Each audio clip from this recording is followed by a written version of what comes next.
le sermon sur la montagne se termine avec ces paroles.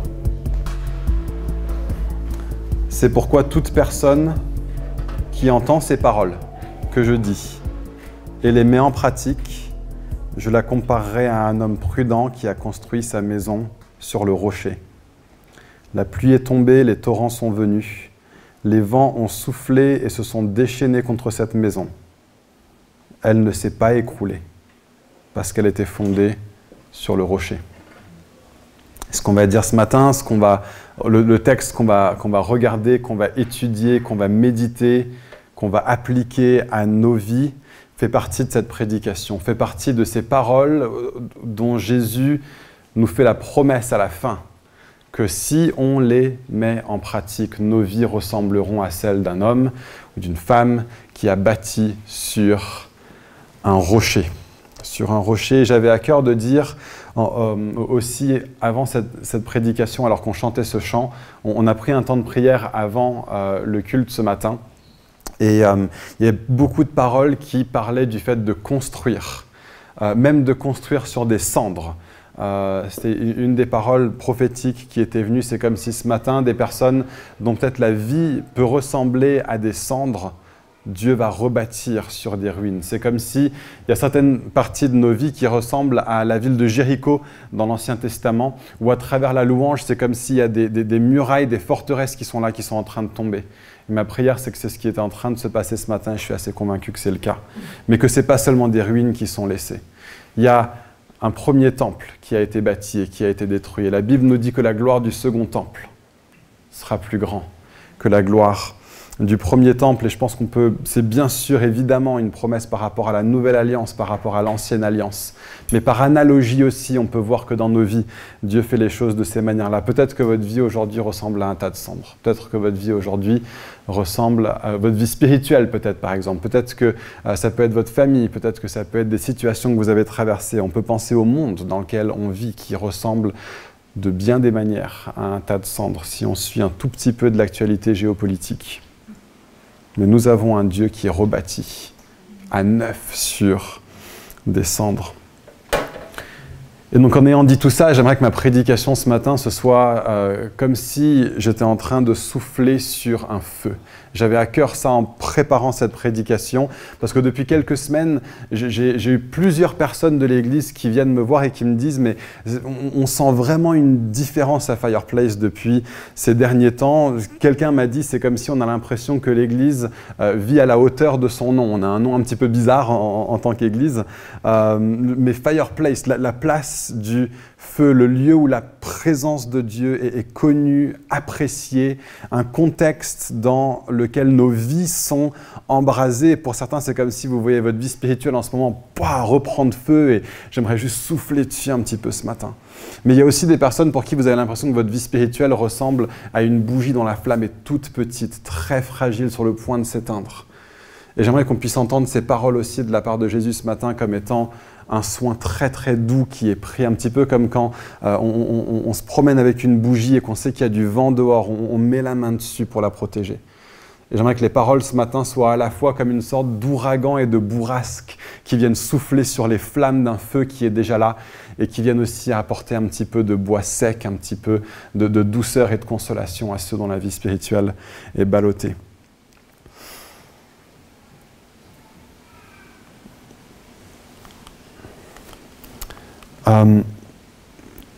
J'ai beaucoup lu cet homme-là en préparation pour cette prédication. Il s'appelle Hayden Tozer. C'est un homme qui vivait à Chicago et puis à Toronto dans les années 1940-1950. Il est on fait fréquemment référence à lui comme un prophète du XXe siècle. C'est quelqu'un qui, même s'il ne croyait pas forcément énormément aux dons spirituels, avait une vie spirituelle tellement forte qu'il a été capable de dire les choses que sa culture avait besoin de l'entendre. Et quand on les lit aujourd'hui en 2023, on se dit mais c'est comme s'il les écrivait aujourd'hui. Et il dit ceci par rapport à cette recherche spirituelle. Alors qu'un cœur commence cette recherche glorieuse, l'exploration joyeuse des richesses infinies qui se trouvent en Dieu, nous savons où nous débutons. Mais là où nous nous arrêterons, aucun homme ne l'a découvert à ce jour. Car il ne se trouve dans les profondeurs terribles et mystérieuses du Dieu trinitaire, ni limite, ni fin. On va parler de notre vie spirituelle ce matin, on va parler de comment Dieu nous appelle à lui et comment Dieu nous appelle à une relation toujours plus forte avec lui. Et donc, si quelque chose a commencé dans votre cœur, si quelque chose commence à l'Église, on veut dire plus, Seigneur. Et si quelque chose est en train de s'éteindre, on veut dire renouvelle-le, Seigneur. Et on va lire ensemble ce texte, Matthieu 6, des versets 1 à 16, et puis on sautera quelques versets plus loin dans Matthieu 6. Jésus commence la partie du Sermon sur la montagne où, après s'être adressé à la justice des docteurs de la loi, ceux qui disaient « bah oui, on connaît la loi, voilà ce qu'elle dit, il faut l'obéir à la lettre, et puis après il faut contourner aussi quand c'est un petit peu trop sévère », on passe à l'obéissance des pharisiens. Et on va voir en résumé tout ce que c'est que la justice des pharisiens dans ce texte, où Jésus dit « Gardez-vous bien de faire des dons, là on parle d'argent, devant les hommes pour qu'ils vous regardent. Sinon, vous n'aurez pas de récompense auprès de votre Père céleste. Donc, lorsque tu fais un don à quelqu'un, ne sonne pas de la trompette devant toi, comme le font les hypocrites dans les synagogues et dans les rues, afin de recevoir la gloire qui vient des hommes. Je vous le dis en vérité, ils ont leur récompense. Mais toi, quand tu fais un don, que ta main gauche ne sache même pas ce que fait ta main droite, afin que ton don se fasse en secret. Et ton Père, qui voit dans le secret, te le rendra lui-même ouvertement. Lorsque tu pries, ne sois pas comme les hypocrites. Ils aiment prier dans les synagogues et au coin des rues pour être vus par les hommes. Je vous le dis en vérité, ils ont leur récompense. Mais toi, quand tu pries, entre dans ta chambre, ferme ta porte et prie ton Père, qui est là dans le lieu secret. Et ton Père, qui voit dans le secret, te le rendra. Lorsque vous jeûnez, ne prenez pas un air triste comme les hypocrites. En effet, ils présentent un visage tout défait pour montrer aux hommes qu'ils jeûnent. Je vous le dis en vérité, ils ont leur récompense. Mais toi, quand tu jeûnes, parfume ta tête, lave ton visage, afin de ne pas montrer que tu jeûnes aux hommes, mais à ton Père, qui est là dans le lieu secret. Et ton Père, qui voit dans le secret, te le rendra. Et donc en dessous de tous ces commentaires, en dessous de tout cet enseignement, de cette prédication du Sermon sur la montagne, Jésus est en train de nous demander à nous tous, pourquoi vis-tu ta vie de piété? Pourquoi est-ce que tu le fais? Quelle est ta motivation en dessous? Et si on découvre les motivations derrière notre vie de piété, on va sans doute découvrir les motivations les plus profondes de notre cœur tout entier. Donc cette prédication, j'espère que ce sera aussi une sorte d'intervention chirurgicale à cœur ouvert où on va se poser la question suivante. Où en est mon cœur? Où en est ton cœur? Et donc Jésus parle du pharisien de son époque. Il les appelle des hypocrites et bon, on peut les regarder de haut, mais la réalité, c'est que parfois, on leur ressemble aussi beaucoup. Mais ce qui le repère chez le pharisien, ce n'est pas ses actes, c'est la motivation qui est trahie par leurs actes et la manière des actes. Regardez les pharisiens. Quand ils donnent, ils sonnent de la trompette. Regardez mon don généreux. Quand ils prient, il se met debout dans les synagogues et au coin des rues pour être vu des hommes. Quand il jeûne, il présente un visage tout défait pour montrer aux hommes qu'il jeûne. Et donc, qu'est-ce que Jésus dit sur ces pharisiens? Bah, c'est pas bien, bouh, tu vas aller en enfer, t'es un pécheur, honte à toi. Alors, c'est pas comme ça que Jésus l'aborde. À d'autres endroits, il parle de cette manière-là. Enfin, peut-être pas avec ce ton-là, mais il parle du péché, il parle de l'enfer. Jésus ne se cache pas de ces thèmes-là, mais ici, il va avec une approche un petit peu différente. Il aborde la motivation de nos cœurs, en fait, dans ce texte. Il dit, en fait, leurs actes révèlent qu'il y a une certaine motivation derrière ce qu'ils font, derrière leur générosité, derrière leur prière, derrière leur jeûne. En fait, ce qu'ils voulaient à travers ces actes de piété, c'était d'abord et avant tout d'être bien vu par les hommes. Je donne pour être bien vu par les hommes. Je prie pour être bien vu par les hommes. Je jeûne pour être bien vu par les hommes. Et Jésus leur dit, bah, bravo les pharisiens, ce que vous vouliez, bah, vous l'avez eu. C'est très bien. Vous vouliez être bien vu par les hommes? Eh bien, vous êtes bien vu par les hommes. Tant mieux pour vous. Une petite tape sur le dos. Ce que vous vouliez avoir, vous l'avez eu. Mais il le contraste en fait à une autre forme de piété. La générosité qui ne dit à personne combien il donne, mais qui reste profondément généreux. La prière qui ne montre à personne qu'il prie. Le jeûne qui ne révèle à personne qu'il jeûne. Et à ces personnes-là, Jésus dit ceci à 3 reprises. La même phrase. Et ton Père, qui voit dans le lieu secret, te le rendra. Alors bon, je ne sais pas si on se rend compte, mais Jésus est en train de nous révéler ici un des plus grands secrets, les plus cachés de l'univers. Un secret tellement grand que des profiteurs ont bâti des ministères entiers pour prétendre donner la réponse à ce secret auquel on cherche tous la réponse. La question, le secret auquel on désire tous connaître la réponse, c'est comment est-ce que je fais pour que la prière, ça marche? Comment est-ce que je fais pour que ma dîme, elle marche? Comment je fais pour que mon jeûne, il marche? Jésus est en train de nous dire, en fait. Et donc, des hommes habiles ont créé des chaînes de télé ou d'internet qui te disent « Prie comme moi, je te dis de le faire » et tes prières inspirées, elles vont marcher. Et des hommes rusés créent des églises et te disent « Donne comme je te dis de le faire » et ta générosité, elle va marcher. Et d'autres hommes futés organisent des conférences et des veillées et ils te disent « Jeûne comme moi, je te dis de le faire » et ton jeûne, il va marcher. Et bien sûr, il y a un panier d'offrandes à la fin. Et vous voyez, Jésus, il nous dit dans ce texte comment prier, comment donner, comment jeûner, de façon à ce que ça marche.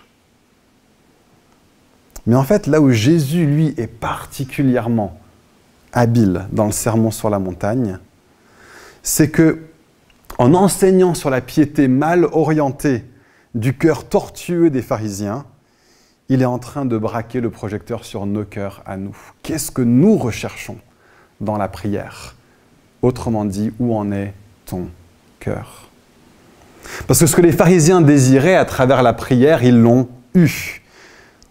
Et ce après quoi tu cours dans ta vie, tu finiras sans doute par l'avoir tôt ou tard, si tu y dévoues suffisamment de temps et d'énergie. Mais Jésus est ici en train de nous demander quelle est la recherche la plus profonde de ton cœur. À quoi ça ressemble une dîme qui marche? Est-ce que c'est d'avoir plus de finances? Si oui, notre cœur n'est pas meilleur que celui des pharisiens. Si je donne ma dîme parce que j'ai l'impression que c'est comme ça que Dieu va me bénir, je ne suis pas mieux que les pharisiens, c'est une autre forme de légalisme. Je fais quelque chose envers Dieu pour que Dieu soit obligé de faire quelque chose envers moi. Leur générosité, c'est un moyen pour eux d'acquérir quelque chose. Leur prière, c'est un moyen pour eux d'acquérir quelque chose. Leur jeûne, c'est un moyen pour eux d'acquérir quelque chose. Et ils sont en train de révéler que ce qui fait leur joie, ce après quoi ils courent, c'est le regard des hommes. Ils montrent ce de quoi ils ont faim et soif, c'est le regard des hommes. Et ce que Jésus dit ici, c'est glaçant. Il dit, en fait, ce qu'ils cherchaient, ils l'ont eu. Et maintenant? Now what? Et pas nous aussi. Nous aurons sans doute dans nos vies ce après quoi nous courons. Et donc la même question nous est posée. Si tu donnes suffisamment de temps et d'énergie à ce après quoi ton cœur est vraiment orienté, tu finiras par l'avoir. Et maintenant? Et quoi? Et les pharisiens vivent dans un monde où la religiosité, c'était un moyen d'avoir une bonne réputation. Nous, on vit dans un monde séculier, dans un monde post-chrétien, où le fait de sembler particulièrement religieux, ce n'est pas vraiment ça qui fait qu'on fait bonne figure en société. Il y a des choses bien différentes. La consommation, les possessions, la réussite professionnelle, les conquêtes sexuelles, le divertissement. Toutes ces choses sont des choses après lesquelles on nous invite, on nous encourage, on nous catéchise à courir. Rendez-vous compte que les publicités que vous regardez, c'est un catéchisme. Que les cours de fac que vous suivez, c'est un catéchisme. Que les émissions de télé que vous regardez, que les films Netflix que vous regardez, sont des catéchismes. Ils catéchisent notre cœur pour l'orienter vers quelque chose. Et Jésus est en train de dire, où en est ton cœur? Qu'est-ce que tu recherches le plus profondément? Et si je te dis qu'en priant d'une certaine manière, Je te garantis que tu acquerras une de ces choses. Est-ce que c'est ça qui va motiver ta vie de prière? Et c'est possible qu'en donnant suffisamment de temps, tu finisses par réussir là-dedans, mais et quoi? Qu'est-ce que ça change en fin de compte? Où en est ton cœur? Mais ce que Jésus dit quand il dit « Ton Père qui voit dans le lieu secret te le rendra ». En fait, il est en train d'indiquer quelle devrait être l'orientation des cœurs des disciples. En fait. La récompense de la générosité, ce que ton Père te rendra alors que tu donnes en secret, c'est la joie d'avoir été généreux. C'est la joie d'avoir donné et rendu hommage à Dieu et adoré le Seigneur à travers l'acte de ton portefeuille. Si tu donnes pour une autre raison que la récompense que représente en elle-même le fait de donner, la récompense que représente le fait de pouvoir être rempli d'adoration alors que nous donnons, alors nous donnons pour la mauvaise raison. Et c'est un des responsables de l'Église qui dit ça. Hein. Ne donnez pas si c'est pour les mauvaises raisons.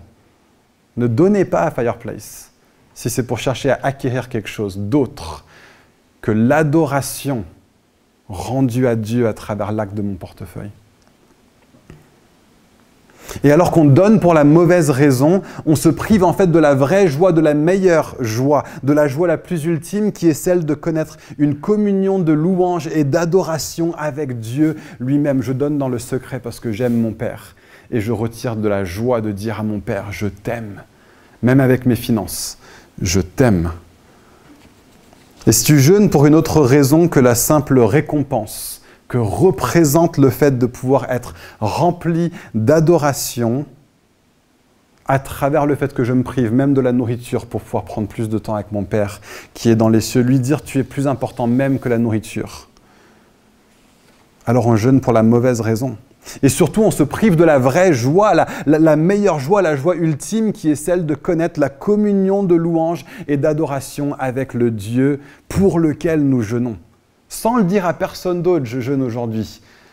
Ma récompense, c'est pas que les autres sachent dans l'Église que je jeûne. Ma récompense, c'est que j'ai du temps avec mon Père dans les cieux. Ma récompense, c'est que j'ai l'opportunité de dire à mon Père, plus que la nourriture, plus que les choses essentielles, tu es mon essentiel et je t'aime.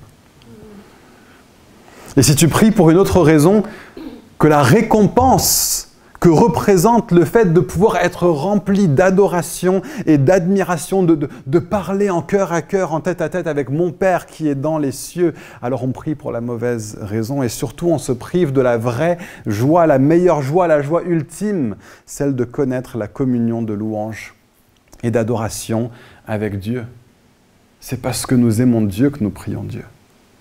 Dieu n'est pas le Père Noël. Dieu est notre Père. Et parfois, c'est sûr que mes enfants ont des choses à me demander. Mais j'aime bien quand mes enfants ont quelque chose à me demander, de pas simplement, bon, mon enfant vient, il me demande quelque chose. J'aime bien lui dire, viens t'asseoir à côté de moi. Un petit câlin d'abord, puis demande-moi ce que tu as à me demander.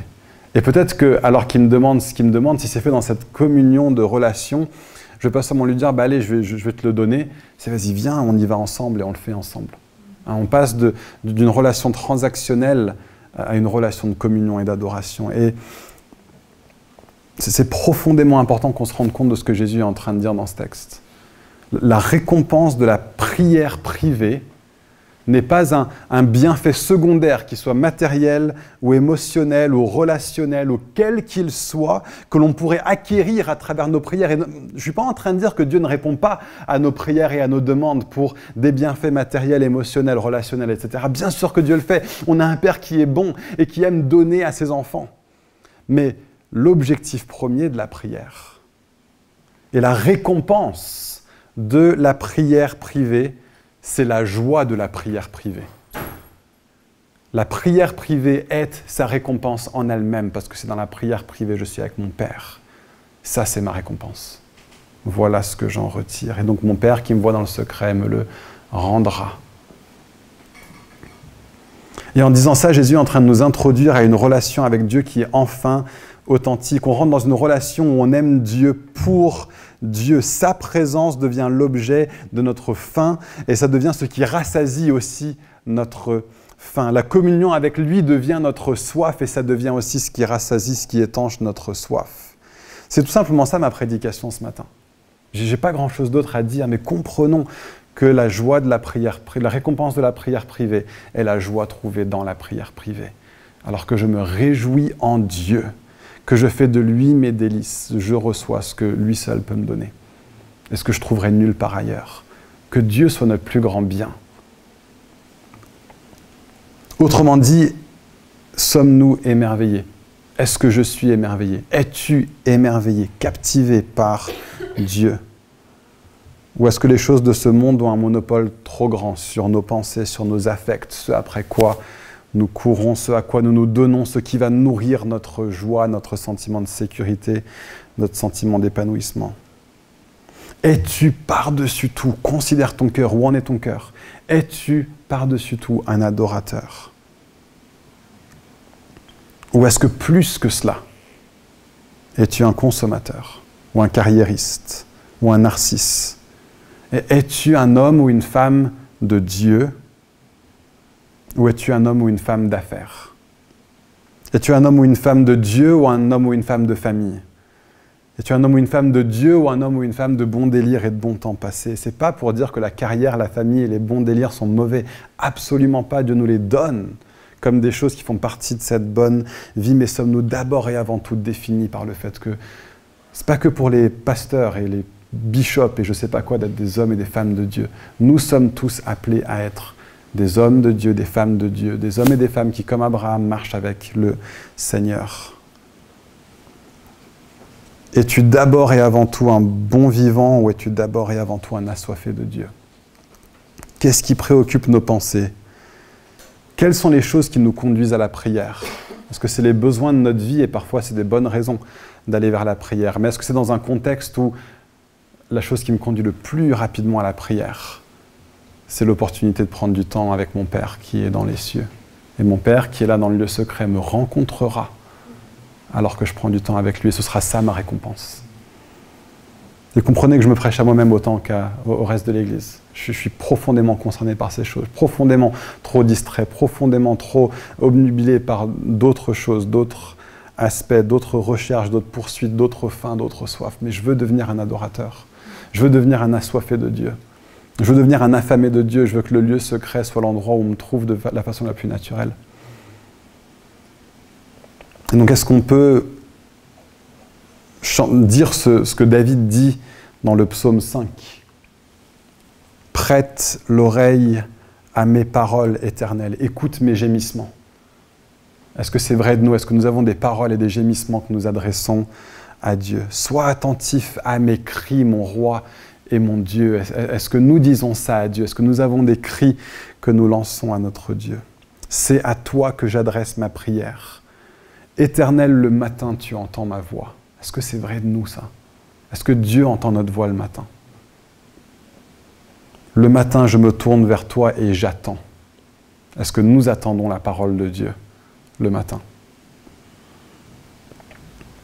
Et donc le fond de ce texte, c'est une invitation à la communion avec Dieu. Et j'aimerais prendre les quelques dernières minutes à regarder peut-être des objections qu'on pourrait lancer à cet appel, en fait, à être des adorateurs et des hommes et des femmes de prière, des hommes et des femmes de Dieu avec notre vie tout entière, et particulièrement avec ce temps du lieu secret, le moment passé à part, peut-être le matin, je vous le recommande, avec Dieu.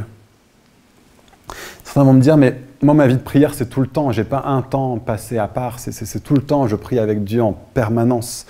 Mais dans ce texte, Jésus dit, quand tu pries, va dans ta chambre, ferme ta porte et prends du temps avec ton Père qui est là dans les cieux et il te le rendra. Et donc, est-ce qu'on veut dire que les paroles du sermon sur la montagne ne sont pas le bon fondement sur lequel bâtir sa vie et qu'on pense faire mieux que ce que Jésus nous recommande? Et comprenons que, en fait, c'est pas pour dire que la prière perpétuelle est mauvaise, bien sûr que non. Paul dit aussi prier en tout temps. Mais la prière focalisée et l'alimentation, c'est le bois que nous donnons pour permettre à ce que la prière perpétuelle brûle le reste de la journée. C'est comme, J'ai déjà donné cet exemple ici à Fireplace, mais bon, pas tout le monde est là, il y a des nouveaux. C'est comme, admettons que, voilà, bon, Rebecca et moi, on est mariés, je l'aime dans toute ma journée, dans toute ma vie. Et admettons qu'on prenne jamais de temps juste elle et moi ensemble. Je dis non, mais je t'aime dans la vie de tous les jours, tu vois. Non. Et je sais très bien que si on n'a pas de temps focalisé l'un avec l'autre, mon amour pour elle en continu tous les jours sera moins fort, sera moins grand, sera moins intense, sera moins focalisé. Elle sera moins présente dans mes pensées si je n'ai pas eu de temps focalisé avec elle attentif. Donc le temps privé alimente la prière perpétuelle. Ne nous contentons pas de l'omniprésence de Dieu. Aspirons à la manifeste présence de Dieu.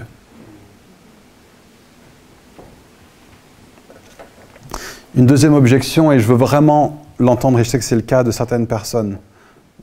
À Fireplace, c'est le cas de beaucoup de chrétiens. Je suis passé par des saisons comme celle-là aussi, ça nous arrive tous, on appelle ça des saisons de désert. Je ne ressens pas la présence de Dieu. Et une des questions qu'on peut se poser, c'est mais est-ce que ça veut dire que j'ai un problème ?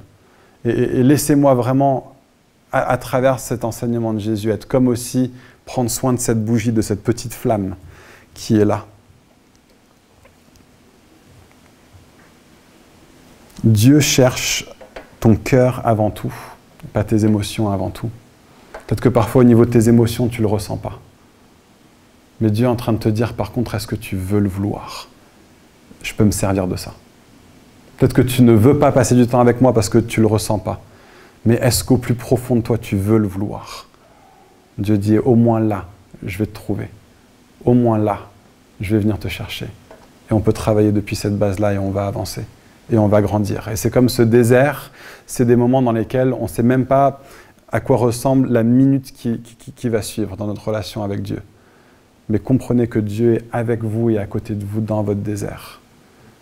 La meilleure façon de nous assurer de sortir du désert, c'est de mettre le prochain pas devant l'autre et d'avancer tout droit.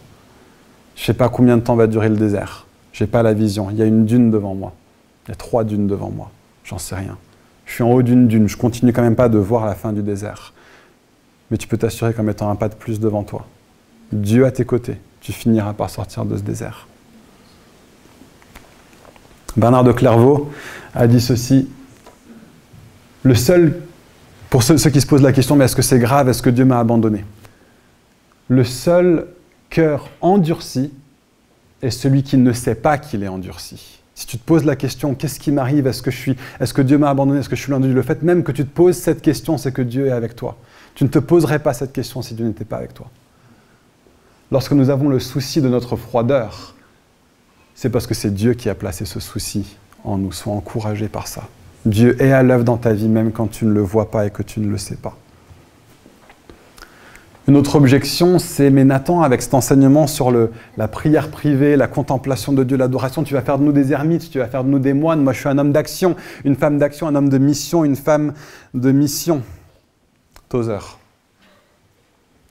Bien au contraire. C'est lorsque nous nous donnons à l'appel divin de l'adoration de Dieu que chacun fera plus qu'il ou elle ne fait aujourd'hui. Seulement ce qu'il ou elle fera contiendra de l'importance, de la signification. Ces actes contiendront la qualité de l'éternité en elles. Elles seront de l'or, de l'argent, des pierres précieuses, plutôt que du bois, de la paille et de la chaux.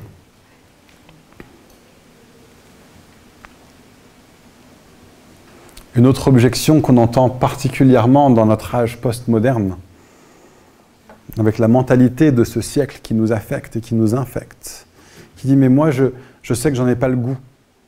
Et je ne veux pas être hypocrite, je ne veux pas faire semblant, je veux être authentique. » Et bien entendu, Jésus parle contre l'hypocrisie ici.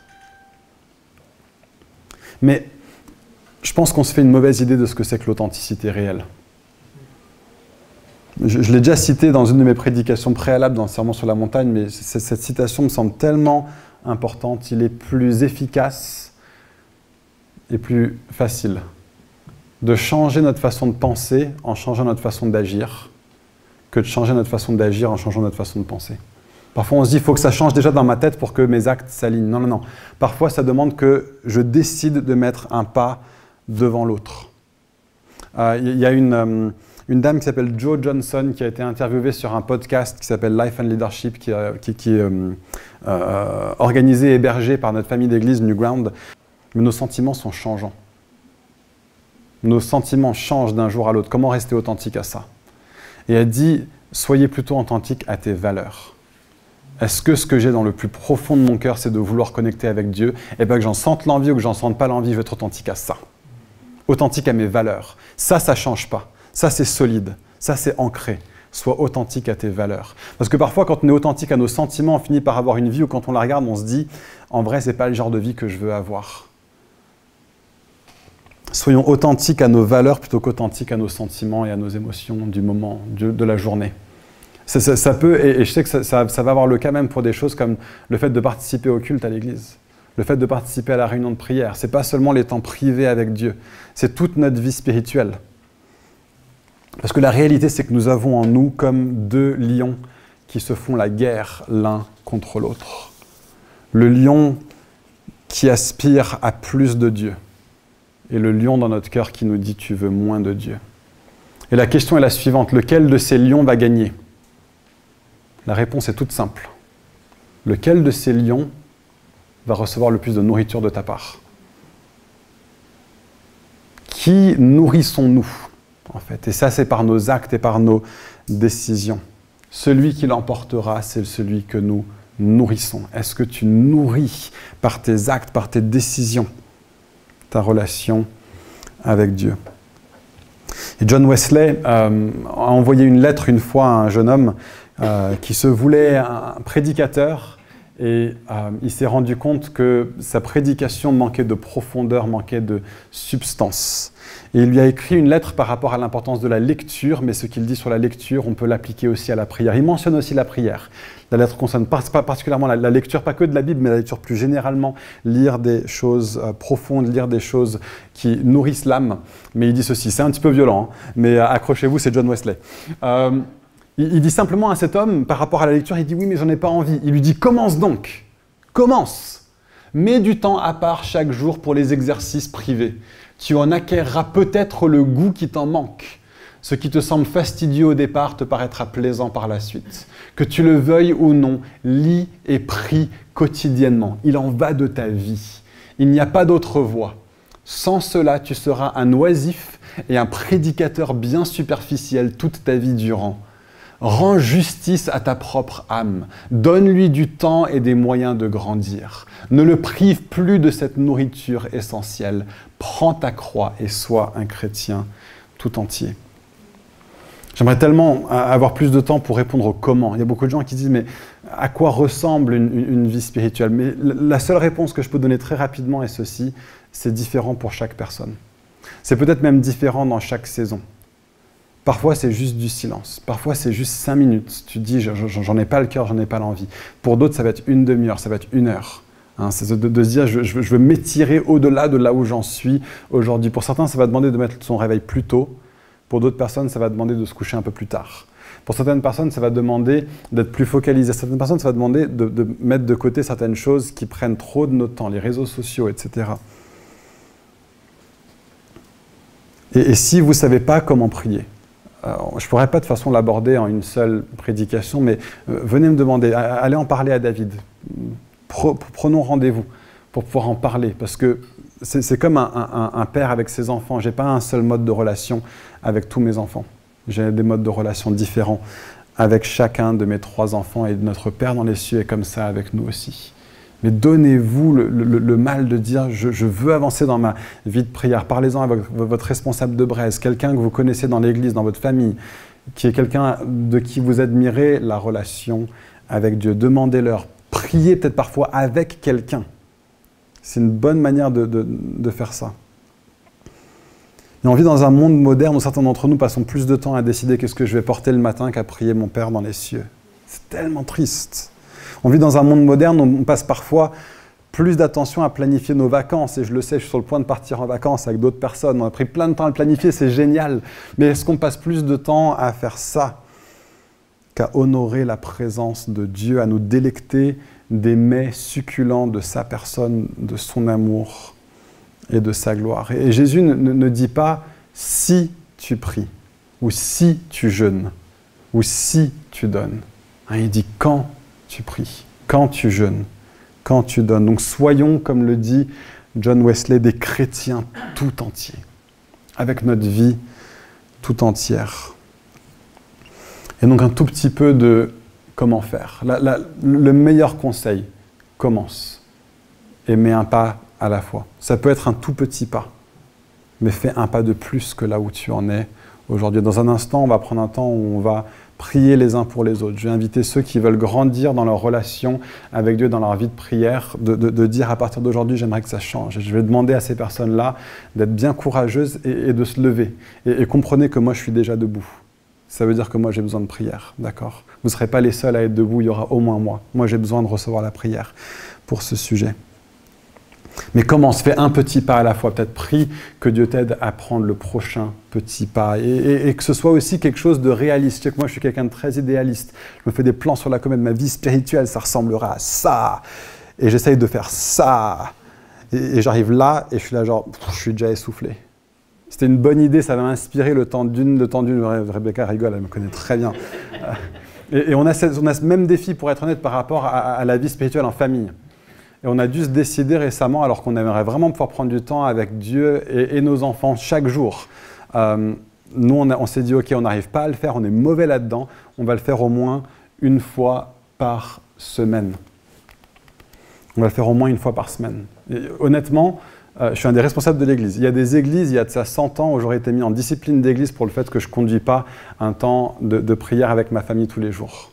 Merci Seigneur pour sa grâce. Mais au moins, on essaie de le faire une fois par semaine. Et ça, on a réussi à le tenir. On a réussi à le tenir. Enfin, c'est une vraie victoire pour nous, quoi. C'est un vrai truc. Enfin, on se dit, ça fait depuis quelques mois qu'on fait ça et on y arrive. C'est fou. C'est une vraie victoire et c'est des beaux temps en plus. Peut-être qu'un petit pas, c'est ce dont vous avez besoin pour avancer. Et peut-être qu'une fois qu'on a ça bien acquis, bien en poche, peut-être qu'on essaiera d'aller un pas plus loin. J'espère que oui. Mais mieux vaut ce petit pas-là que de rien faire du tout. On prend un petit pas. Et donc, qu'est-ce que tu vas faire aujourd'hui ? Qu'est-ce que tu vas décider aujourd'hui ? C'est quoi ton prochain petit pas ? Et deuxième et dernière chose, et je vais conclure là-dessus. Demandons l'aide du Saint-Esprit.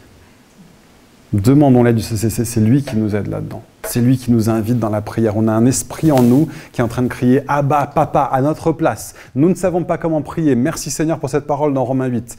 Nous ne savons pas comment prier. Moi, je ne sais pas comment prier. On a un Esprit Saint qui intercède pour nous, en nous. On a l'Esprit qui est en train de parler au Père, en train de dire « J'ai un Nathan là qui a du mal avec la prière. J'ai des membres de l'Église Fireplace qui ont du mal avec la prière. » Et l'Esprit Saint est en train d'intercéder, en train d'aller parler au Père. En train de dire, papa, fais quelque chose, Père éternel, fais quelque chose pour lui. Est-ce que tu veux bien me renvoyer vers eux avec un feu pour attiser la prière en eux ? Et le Père, bien sûr, va dire à l'Esprit Saint, mais oui, Saint-Esprit, vas-y. Et donc le Saint-Esprit intercède auprès du Père. Le Père mandate l'Esprit pour venir dans notre cœur, pour faire que mon cœur réfractaire et froid crie, Abba, papa, je veux prendre du temps avec Dieu. Peut-être que c'est ce qu'il est en train de faire ce matin. Peut-être que le Saint-Esprit se sert de cette prédication pour réveiller une sorte de « Papa, Père, je veux être avec toi, je veux cette communion de prière avec Dieu ». Nous avons besoin du Saint-Esprit et c'est pour ça qu'on va prier les uns pour les autres. Donc, est-ce que je peux demander à l'équipe de louange de revenir ? Je vais lire cette dernière citation d'Aiden Tozer. « Ceux qui l'adorent doivent l'adorer en esprit et en vérité. » Dieu prend la question de l'adoration, on peut dire de la prière privée, hors des mains des hommes et la place dans les mains du Saint-Esprit qui vit en nous. Il en prend la responsabilité. Nous ne savons pas comment prier, mais nous avons un esprit en nous qui nous aide là-dedans. Il est impossible pour quiconque d'adorer Dieu sans la réception du Saint-Esprit. C'est l'opération de l'Esprit de Dieu en nous qui nous rend capables d'adorer Dieu de façon acceptable à travers la personne que nous appelons Jésus-Christ, qui est lui-même Dieu. Amen. Ces paroles sont du rocher sur lequel bâtir nos vies. Et que les personnes ce matin, vous dites « Ouais, je veux que ma vie de prière accroisse, grandisse, aille plus loin. » cette communion avec Dieu. Je veux connaître, peut-être pour certains, vous dites, mais je ne sais pas ce que c'est que trouver ma joie en Dieu. Peut-être pour d'autres, ça va être, j'ai même jamais prié avant. Peut-être que vous êtes à l'église pour la première fois, mais je veux commencer à prier, je veux commencer à avoir cette relation avec Dieu. Elle est possible par Jésus-Christ, qui est mort pour toi, qui a donné sa vie pour que tu puisses avoir une relation avec Dieu, pour que tu puisses vivre cette joie-là. Peut-être que pour d'autres, ça va être, j'aspire, j'ai déjà une vie spirituelle qui ressemble de plus en plus à un feu, merci Seigneur, mais je veux que ce soit encore plus, je veux que ça devienne un brasier. Je veux que ça embrasse toute ma vie. Peu importe là où vous en êtes, et on est tous dans des étapes différentes. Si vous voulez recevoir la prière par rapport à votre vie de prière, je peux vous inviter à vous lever, s'il vous plaît.